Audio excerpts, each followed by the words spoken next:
Welcome, everybody. We are talking about applications of AR to assist the handicapped. And with me, I have Soobin Ha, who is the co-founder and chief audio director for Benevision. Caspar Thykier, the co-founder of Zapper and CEO. And Michael Freeman, who is the co-founder and CEO of Ocutrux Technologies. So thank you guys for jumping on the panel with me. I think this is a very rich topic, and so I look forward to sharing what I've been learning about it from writing about it with everybody who's here. So glad to be here. Thanks. Thanks, Michael. So the good news is I know quite a lot about what Michael is working on and what Caspar is working on. So I have a lot of questions for them, but I don't know Soobin that well. So we'll start with Benevision and what it does, and you guys have a booth on the floor, so people actually can check your company out. Yes. First of all, nice to meet you, and I'm really honored to be here with the giants as a toddler startup co-founder and chief audio director. So Benevision, we are a software company. We make sonic navigation tool for visually impaired users. Yeah. So the Benevision is inspired by Ben Underwood, who taught himself echolocation after losing his eyesight. So we're an echolocation-inspired company. So we try to utilize echolocation in our way to sonify the environment around you, and then convey the beautiful words to the low vision community in a really unique way. So someone would have a wearable, like an earbud, and it would the tone would tell them what's going on around them? Yeah, exactly. Currently, we put in our software in the mobile, but we hope we can find partner in AR glasses, smart glasses, soon, so that we can adapt there. But currently, what we try to do is using the bone conducting headset, and then they use their hand and mobile phone to navigate around, and they can set the waypoint so that they can get to the destination that they set in the app. And do you have a working prototype? Are there handicapped people using this today? Yes, actually, we launched the beta pilot program today, so everyone. Whoa, today! So breaking news. Nice. Yeah. That is awesome. And feel free to come to our booth and then try the demo out. That is great. Okay, more on that in a second. Caspar, now everybody knows Zapper makes the famous Zap box, which is Magic Leap for super cheap. But they also, of course, are an agency, and they make an online tool called Zap. It's called what? Mastercraft. Mattercraft.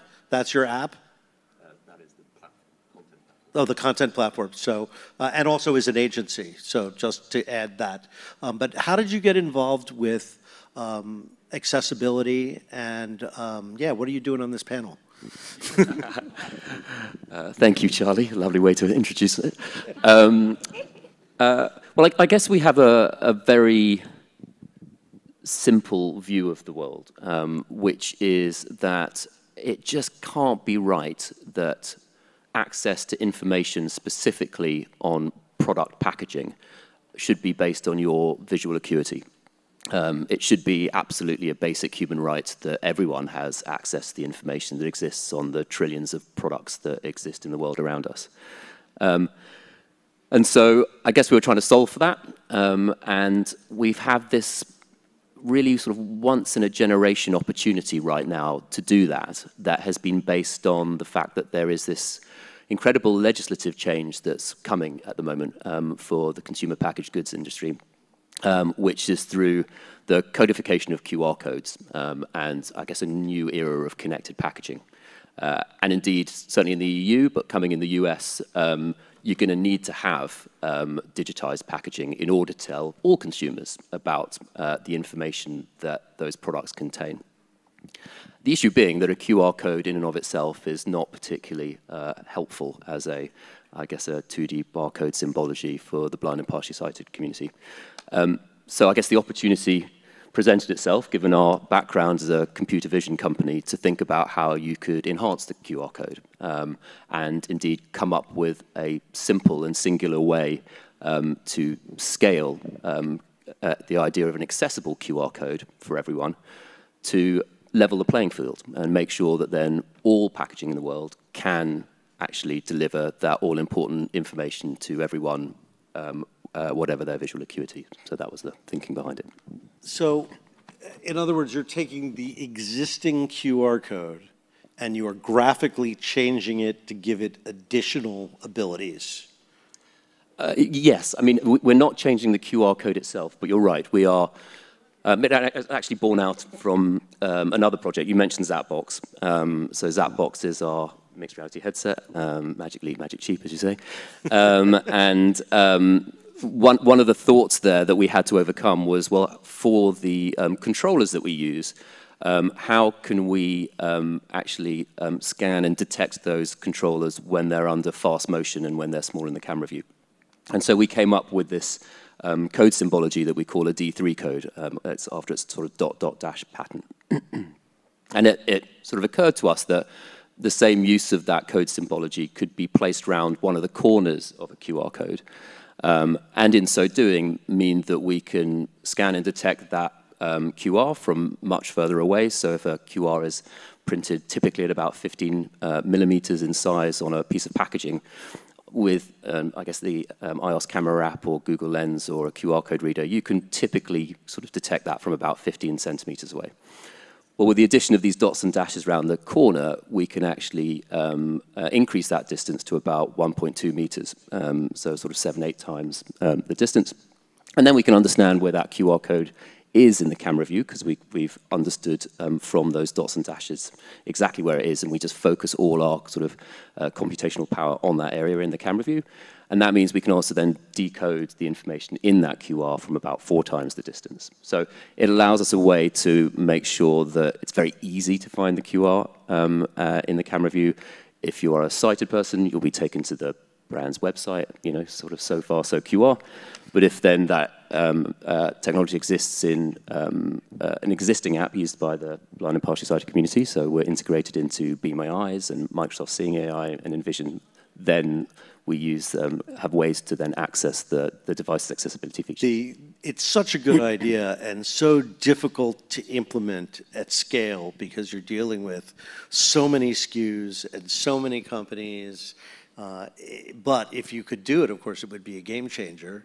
But you know, people have to know that it's there in order to look for it, and it's a different way for a blind or partially sighted person to use their smartphone.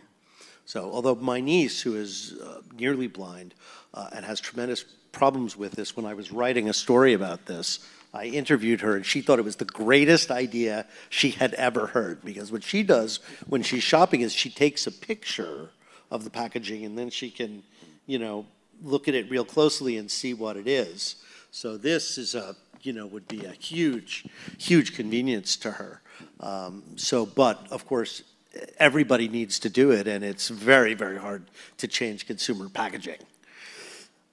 Yes, but then I come back to the fact that because of the legislative change that's going on, there is a moment now where all consumer packaged goods companies are making the move to QR. It's something that is being pushed by GS1, which is the global standards body. So you'll see they have a thing called Sunrise 2027 that means the sort of zebra-looking UPC, as they're known, codes that exist on packaging are going to be replaced by QR codes. And in fact, at retail, all the scanners can now scan QR.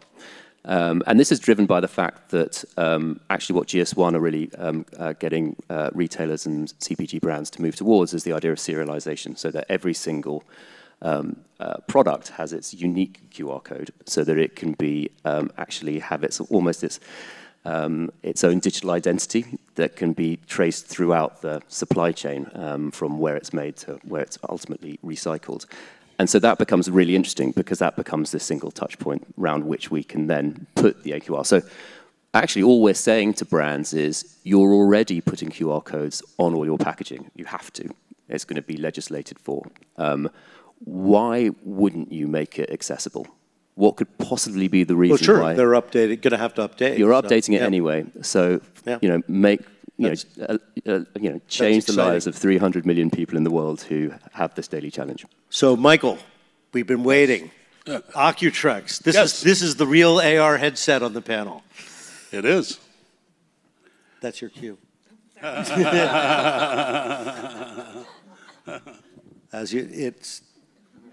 Let's hear it for our Vanna White. Yes.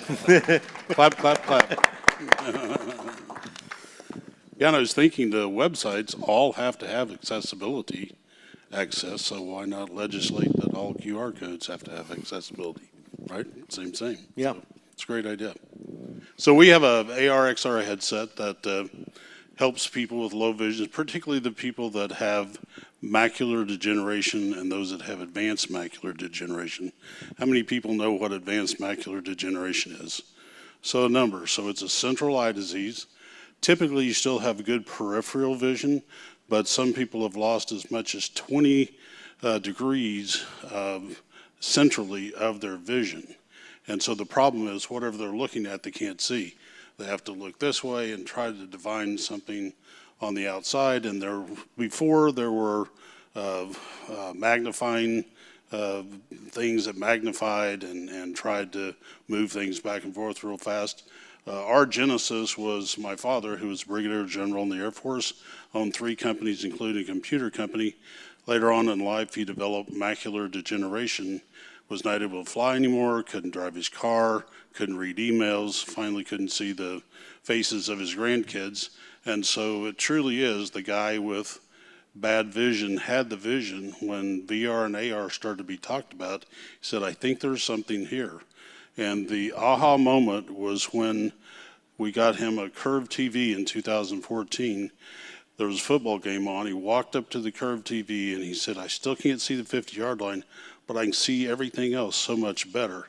Light bulb went off, and so the genesis of the headset is that we do a visual field test per eye in the headset. Now the software knows the edge of where a person can see and can't see. Then we turn on the real-world cameras that bring the real-world 60 frames a second video onto the lenses, but within 13 milliseconds, every one of those 60 frames a second, we move everything out so there is nothing shown. As we call it map pixel. We use our map pixeling technology to move everything out in the exact same aspect ratio, just nothing is shown on the area where they can't see. And it's now moved to the near periphery. So we've had about 65 people in our clinical trials so far. Everyone was able to, and the criteria is you've had to self-admit that you haven't been able to read for at least a year. So we bring these people in that have worse than 2,200, which is legally blind, and put the headset on, go through the visual field test. Every one of them been able to read, some of them at 125 words a minute. The best corrected eyesight was 2056 in the left eye and 2063 in the right eye. And so huge success. The headset is also cellular, so it becomes a communication tool. It's also Wi-Fi connected, so they can import movies and then have this correction on the movies so they can actually see what's going on in the movies.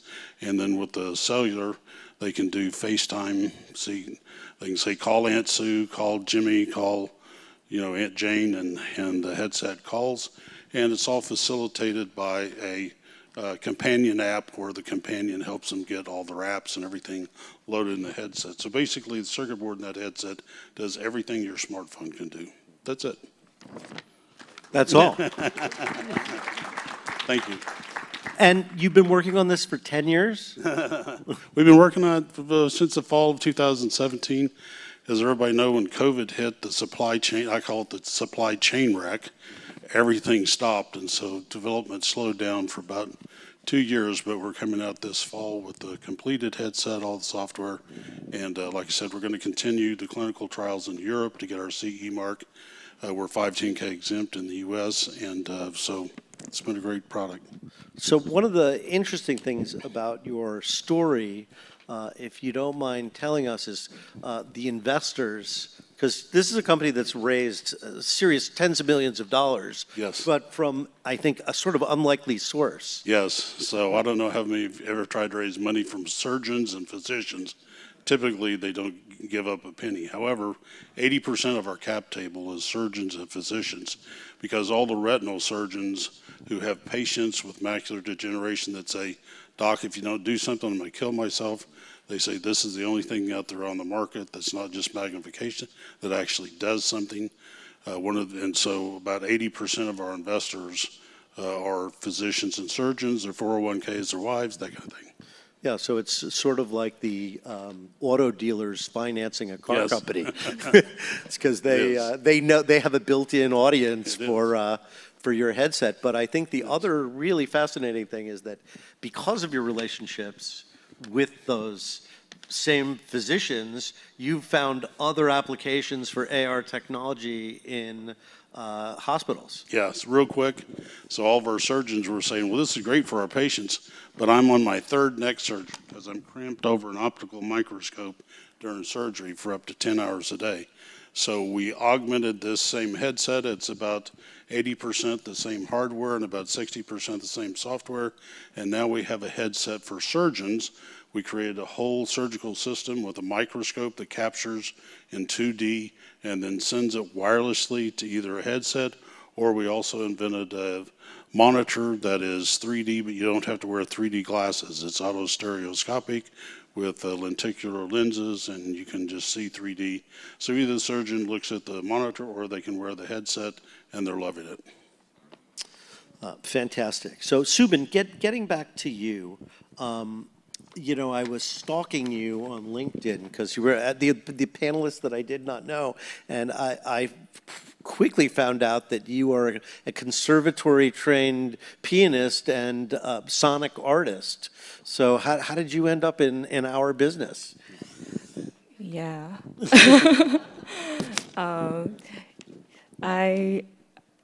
I started playing music since I was 5. But I started my career academic journey in biology, actually, to be a vet, actually. And then it led to film scoring and jazz and interactive audio in video games, and now in XR industry. These seemingly unrelated topics are actually all dissolved in band vision, in my opinion. I tried to put all my jazz theory and all these counterpoint classes that I hated to take. It was actually useful. I tried to put them in there. When I was studying biology, I got to learn how to connect organisms into how organisms interact with environment and how they adapt with the environment. And in jazz, I learned how to being creative within the idiom of jazz, within the language, the structure of the jazz language. And while I was doing contemporary music and film scoring, I learned the power of music and sound as an informative tool. So, then why can't I tell the story using sound to lower vision people? And then how it started this band vision idea. And now I got to use the video game implementation technical knowledge that I have inside of this band vision to actually build the technical side of this audio system. So they are all in this band vision thing. I was prompting you to tell the story of the MIT hackathon and how that started. Hang on, that answer was absolutely brilliant. I loved hearing about that. Thank you. And I got to meet my great teammates and really passionate and really warm-hearted teammates at MIT Hackathon at 2023. And we won an inclusion track there, and we got lots of good feedback from actually blind users. And then we got to see the potential in sound as an assistive technology tool. That's how we started doing the startup. So, Caspar, similar question about inspiration, right? Because it's not like you thought up accessible QR code. What a great way to make money. So how did that come about? Was it because of your engagement with a client, and then you kind of became an evangelist, or what's the story there? Well, you're right. I mean, I guess we have been fortunate that as a business we've been working. Fortunate. I'm not sure if fortunate is the right word. We've been working in codes and different code symbologies since we started. So one of my fellow co-founders, Dr. Simon Taylor, his really exciting university PhD was on fast object image recognition on handheld devices. It's a great read. You should read that PhD. But it meant that it was something that we'd always been interested in. And I guess about 3 or 4 years ago, Unilever were a client that we've been working with for quite a while. And indeed, they were working with another company run by a brilliant guy called Mark Hewitt, called CEC. And they were helping Unilever put together their connected pack strategy. Unilever have been quite ahead of the game in terms of understanding the power of QR and how it's going to, I guess, develop over this next period. And Unilever, being quite a purpose-driven organisation, had understood that really they could make a big difference in the field of accessibility because of their scale. And they'd been talking to the Royal National Institute of the Blind in the UK, the RNIB, and indeed also were working with Microsoft Seeing AI. And so this conversation had been ongoing, and there was a number of constraints, I guess, for Unilever in terms of how they wanted to go about this. So they'd already started on this QR code journey. So they'd already realized that in order for it to scale, they couldn't just add another code to their packs. That just doesn't really work. There's not enough space on packs. They don't want to introduce something new. And so they, through Mark Hewitt, approached us and said, look, could you help us solve this problem? Is there something we can do with QR? Is there something we could do with just image lookup? You know, is there a machine learning sort of solution to this?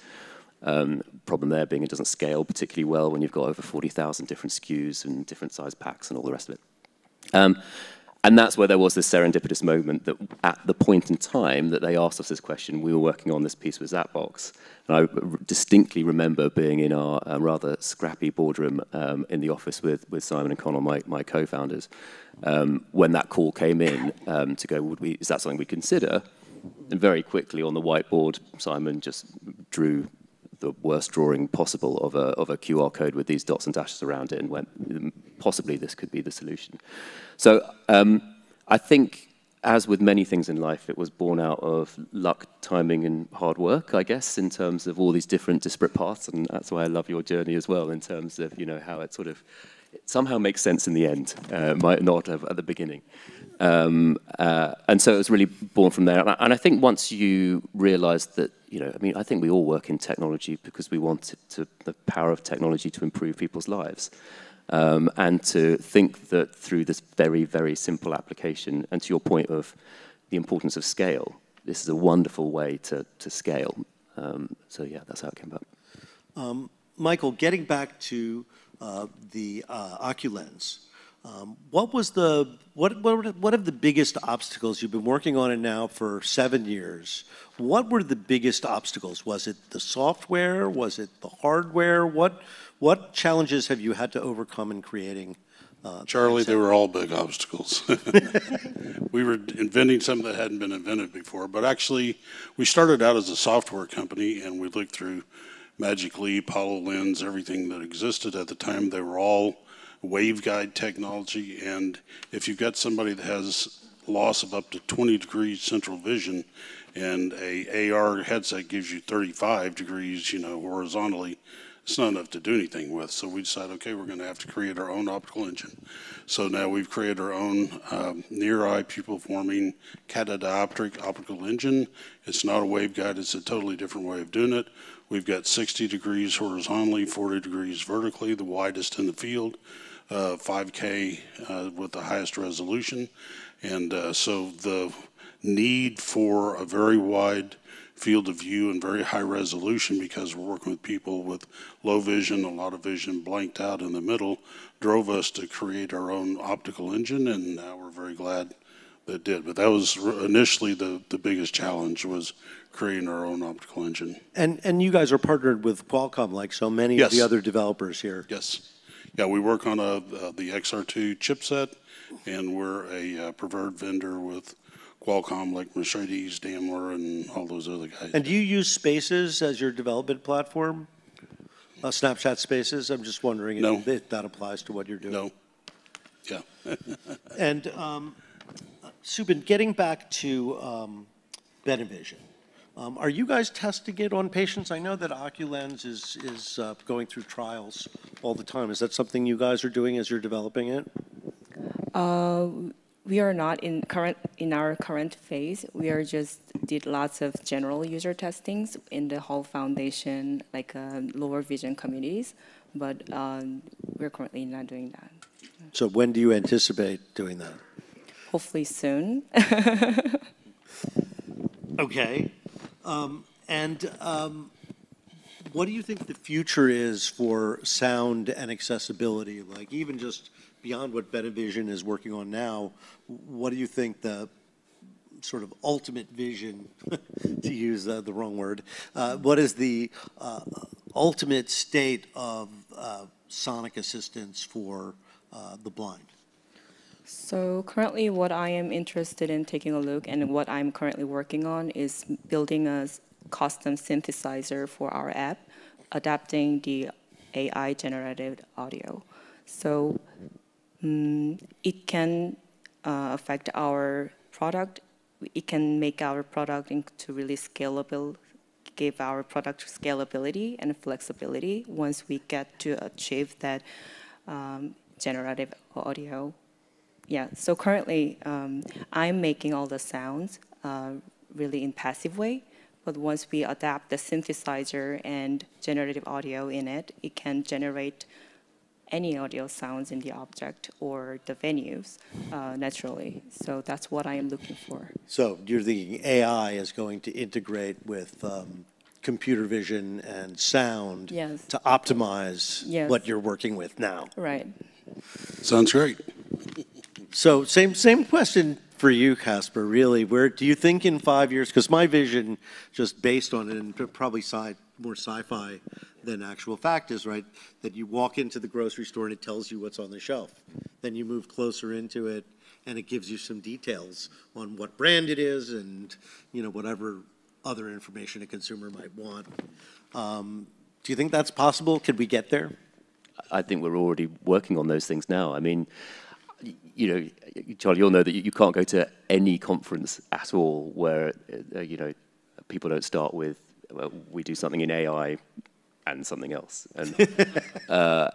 And I think one of the wonderful sort of commercial opportunities of AI is how it can really change the lives of blind and partially sighted people. And so we're fortunate enough to do some work with both Be My Eyes and I guess Microsoft Seeing AI, specifically with Be My Eyes. You know, they have a really great relationship with OpenAI, and they're doing some extraordinary work with ChatGPT 4.0, and actually have had some of the early releases of the sort of the vision technology.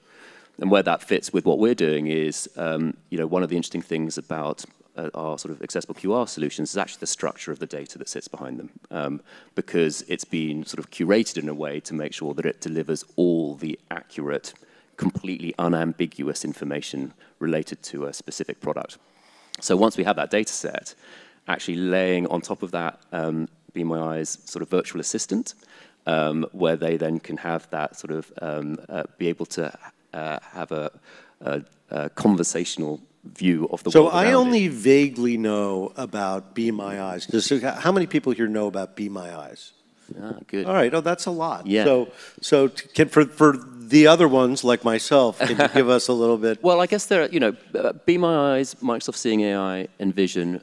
These are, I'd almost describe them as the Swiss Army knife of apps that help the blind and partially sighted community, I guess, complete tasks across the entirety of their daily lives. I mean, we're very focused as a business on just what that looks like on product packaging. But to your point, how do you know, in a store, how do you actually get to the aisle? You know, how do you get to that sort of discovery moment? So I guess these apps also deal with wayfinding and all sorts of other things. It's actually a piece of a much larger puzzle than the puzzle itself. Indeed, and you know, one of the things that we learned when we started this process and we worked with the RNIB to go, what is the right solution for us, is one of the bits of feedback we got, and it's true of the visual impairment institutions around the world, is please don't make a new app just for this one use case. Please make sure that it exists in the apps that we already use. And Be My Eyes, that's really interesting. Important ones.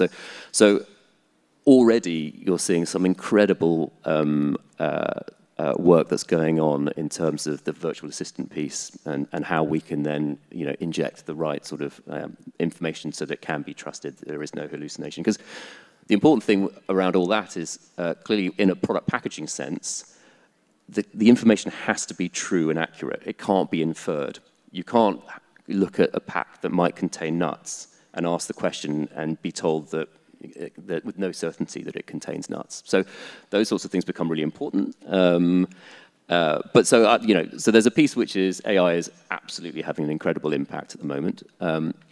There's some work that we are doing. I think it's really interesting what's happening with headsets generally, but certainly now with smart glasses and how we're taking that technology. Right, well, I wasn't going to go down the AI road, but now that we're going down the AI road, Michael, do you see a way that it can enhance what you're doing with the OcuLens? Yes, with the OcuLens, actually, it has an OCR, optical character engine, in it, and so a person can hold up a can of green beans. It'll read the QR code and tell them 16-ounce Heinz green beans, expiration date, so and so and so and so. That's about as far as we've gotten. So if you've got additional information we could add, that'd be great. But that's already included. And I think one of the cool things is our headset is powerful, but not quite powerful to use the SLAM technology to really be a wayfinder until a metropolitan area has 5G. Once a metropolitan area has 5G, then our SLAM can interact with the 5G and actually tell a non-sighted person how many steps to go this way,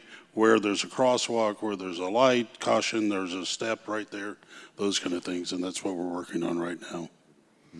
That'd be pretty incredible. So follow-up question. There is no entrepreneur who has ever shown me a headset who didn't tell me about the next headset. So you're finishing this headset, but really, what's the headset that you want to build? Well, we have patents on 2 other optical engines. Each are half the size of that one, so we're going to shrink the headset down. It'll be half the size of that, and then the next one will just be glasses. And so we're working on those. Those will be out in like another year, and this is what we've got for the market for right now. But yes, we've got a roadmap for smaller and smaller. So, but to your market, the unattractiveness of the headset is not that big of an obstacle, right? Because they take vision at any price and any amount of friction. Vision at any price, and the surgeons are used to wearing headsets. They're used to wearing the loops and that kind of thing. They don't care. What they want is they don't want to have to retire early because they're 3rd and 4th neck surgery, right? So everybody's accepting it in that fashion. So now the headset is quite costly, right? It's several thousands of dollars. Yes. And does Medicare help people pay for that, or how do they do that? Yeah, so we do have an in-home feature where people take a visual field test. That gets uploaded into the HIPAA secured cloud, and then if the size or shape of the scotoma, that's actually the disease, what the disease is called in the eye, changes or gets larger, it alerts the surgeon. Why is this important? Because a person could have a bleed today, but their doctor appointment isn't until 6 months. If they have a bleed today, the doctor gets them in within 72 hours. There's shots they can give them that will thin the blood out and reduce the amount of scarring so they don't get quite so much damage. If they wait till 6 months and they go in, they've just got a lot larger scar. So for that, we get money for the in-home monitoring. We get money from Medicare. So the costs are at least offset. Some of them are offset. Right. Yeah. But again, how many people suffer from? I mean, how big is macular degeneration? Unfortunately, the audience. It's growing. So there's about 200 million people in the world that have macular degeneration. In Asia, it's a lot of the myopic macular degeneration. The eye continues to grow, pulls away from the retina, but the end result's still the same. In the United States, particularly in Europe, blue-eyed people are more prone to this disease than others. But they're seeing people at 45 and 55 now that are developing macular degeneration that didn't develop it until they were 60 or 70, because we've all had our computer screens and our iPhones, the blue rays from our iPhones and computers. Everybody get a yellow screen. The blue rays from your computers and your handheld devices kill the macula. The blue rays damage the macula. So Yikes. Word of caution, everybody get a yellow screen. Now you tell me. Sorry.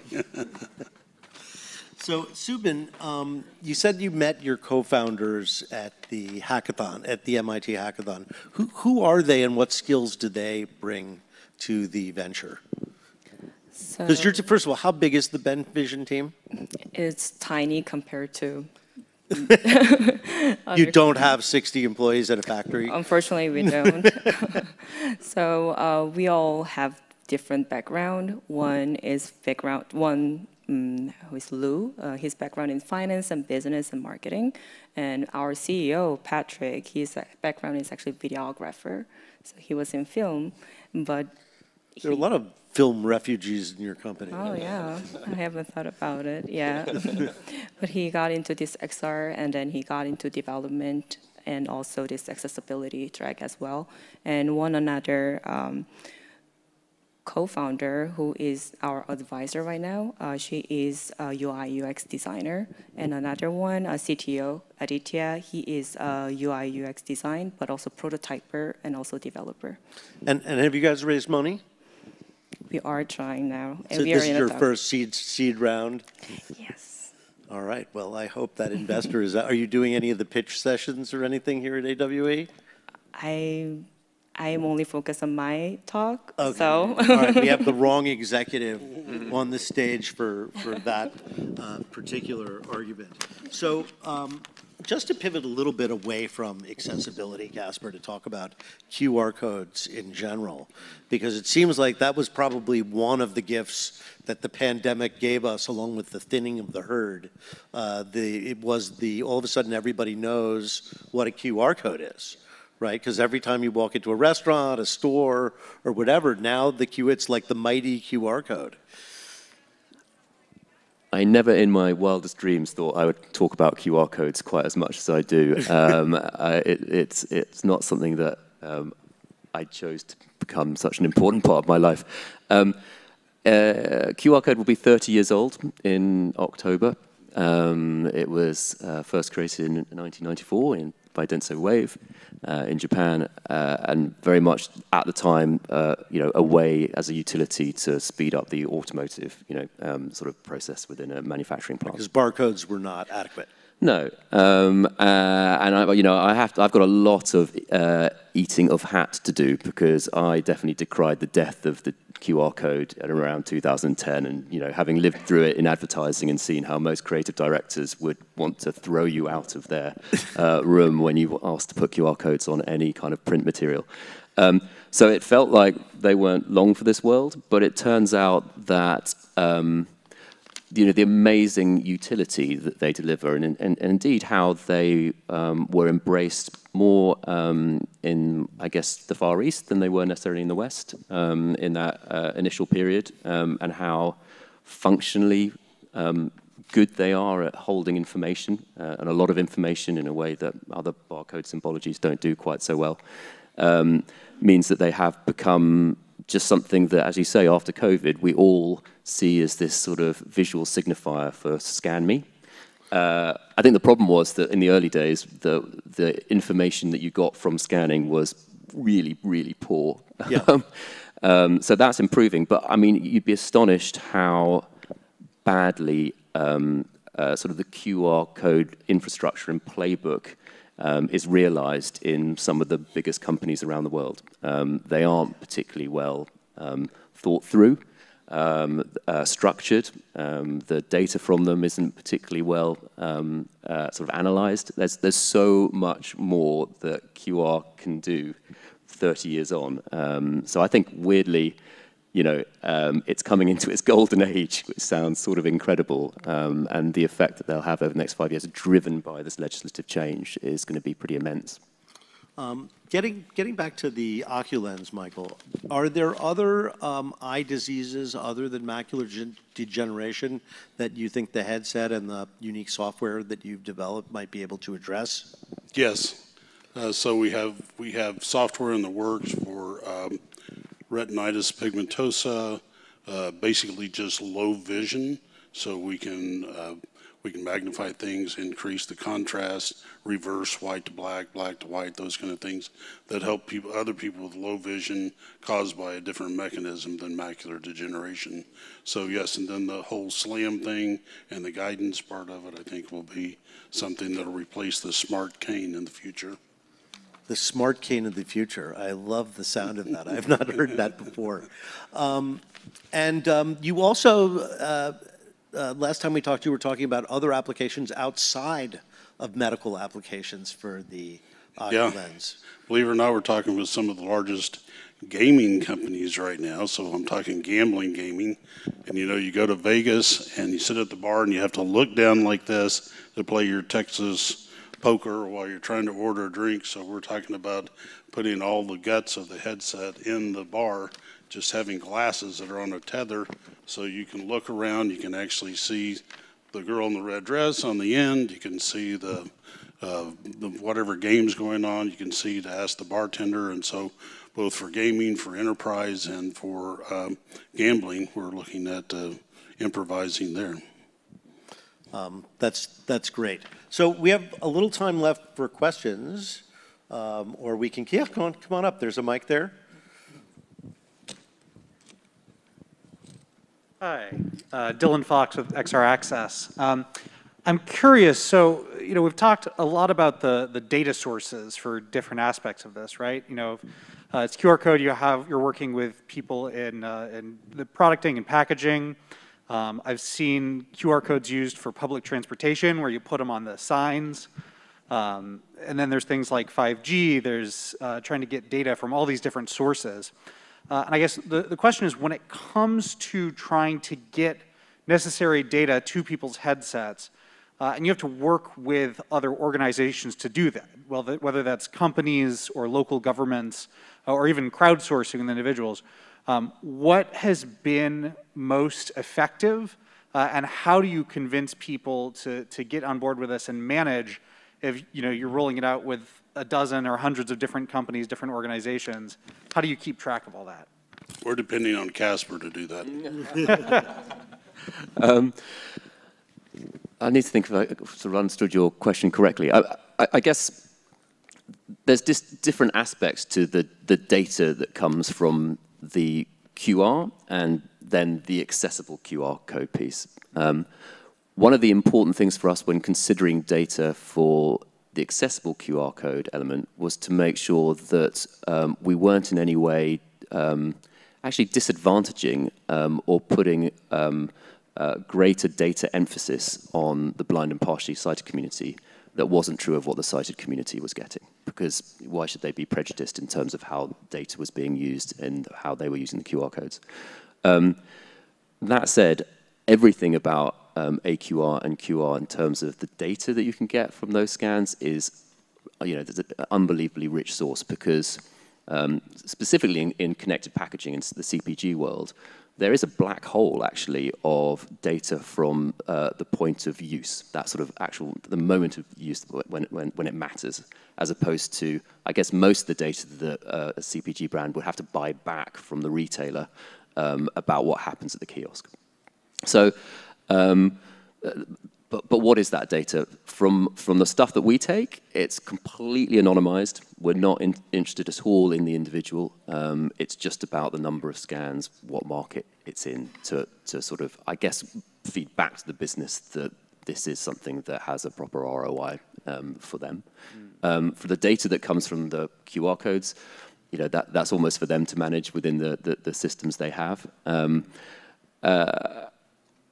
again, it's one of these areas, and it's why companies like CEC, who do these, who are helping big businesses understand how to build a proper connected playbook and have, I guess, their own management information system in order to aggregate all this, huge volumes of data to actually make it useful, right? Because having the data is one thing, analyzing it and actually acting upon it is the all-important other bit.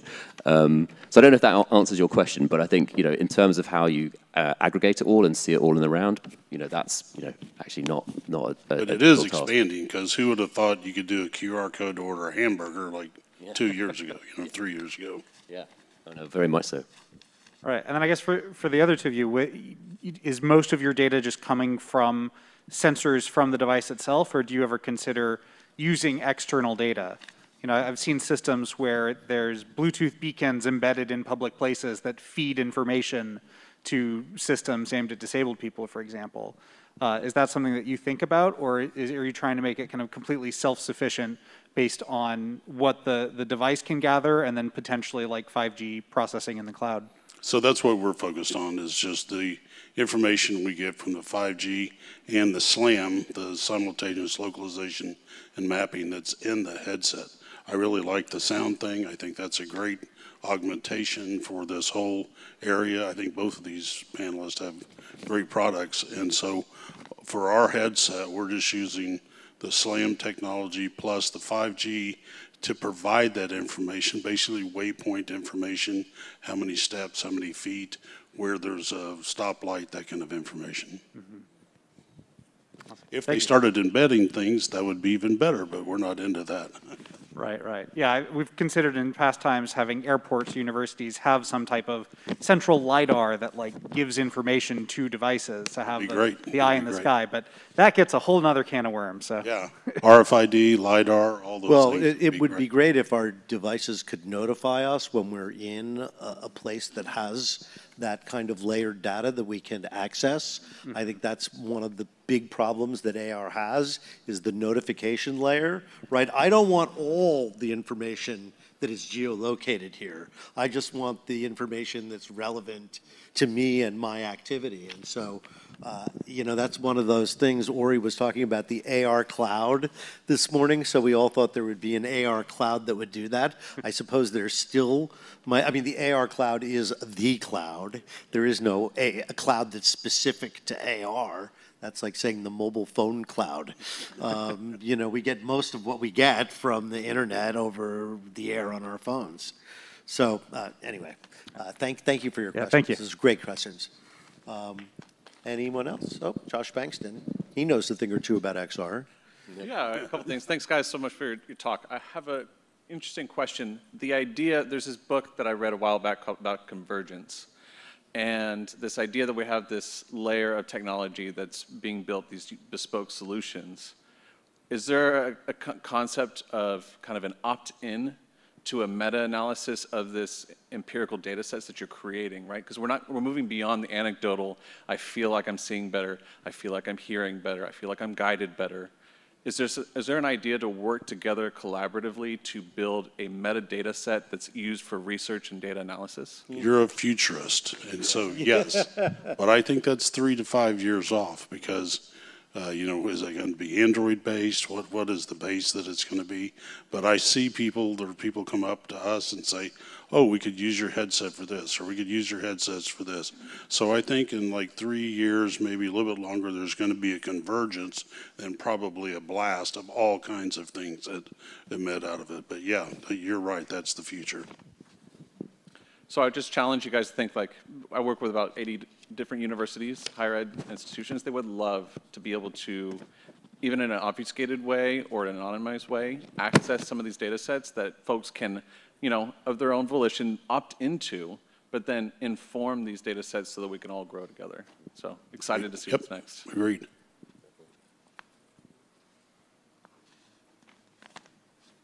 This thing is so high up, oh my God. So I'm just wondering, what are you guys doing to design headsets also that might be, so it doesn't really make it obvious that someone might have low vision or blindness, So it's just something they can quickly put on like glasses that we don't distinguish it so it looks any different. I'm going to sell the headset to all of you so everybody wears it so nobody knows who has low vision. But That's a business plan. You I'll can buy use it. it on the airplane and watch whatever movie you want to watch and nobody can tell. okay. In that regards, I'm really looking forward to the emergence in smart AI glasses like Ray-Ban, Meta, and so that they can just use it as normal glasses outside without letting anybody knows they're actually applying something for assistive technology tool. It will be emotionally helpful to them. So that's what I'm also looking for, the hardware development in AI, smart glasses as well. And I'd say that is already being worked on, and you know, I don't think that's going to be too far away, to be fair. Cool. Thank you. Thank you. But by the way, Luxottica, the company that makes the Meta Ray-Bans, is working on a bone-conducting headset as well. Oh, you know about that. Okay, that makes sense. All right, any other questions? Yeah. No, that's fine. Just speak a little loud. That's okay. So regarding the headset you have, how did you address, you said it was 60 frames per second and I think 13 milliseconds latency? Yes. How do you address the latency people have when they're walking about? Do your patients have any issues?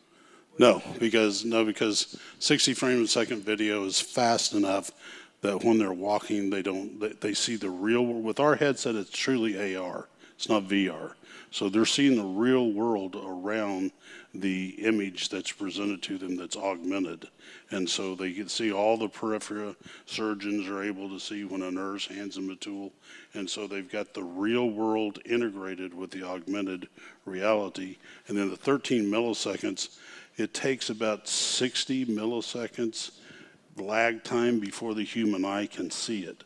So at 13, we're so far under that limit that you can't see anything. You can't see anything jump out. And if we slowed it down, as you look down the line of words, you would actually see the letters jump out. If we did it at 60 milliseconds, 13, you can't see. It's too fast. Thank you. Yeah. Hi, my name is Ty. I have a question specifically for Michael. You kind of talked about how your optical engine differs from waveguides, but I'm wondering if you can go into how the image that the low vision user sees differs from that of the waveguide. So you said it's like 60 by 40, and if the user is using their peripheral vision, is that enough for them to be able to see, and how is that different than the waveguide besides just the larger FOV? Well, you heard that Magic Leap just doubled the size of their viewing, but they doubled it vertically. So that's good if you're selling telephone missiles or ladders. But what people need to read is a wide horizontal field of vision. Mm-hmm. So we've got a 60 degrees field of vision horizontally, 120 degrees if you had both eyes, and 72 degrees if you're adding diagonally.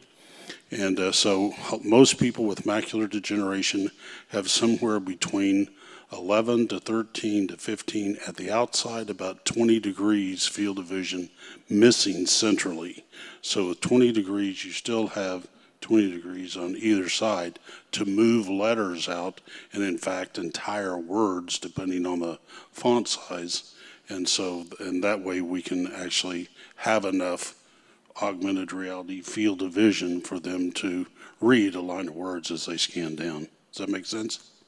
Yeah, so it's just their peripheral vision. Do you have any software enhancements that allow them to see better with the peripheral vision, since it's pretty blurry as is? Yeah, so about the best, so your central vision is your highest acuity. That's where you have your 20/20, 20/15 eyesight. Your peripheral vision that's outside the macula, the best it is about 20/55.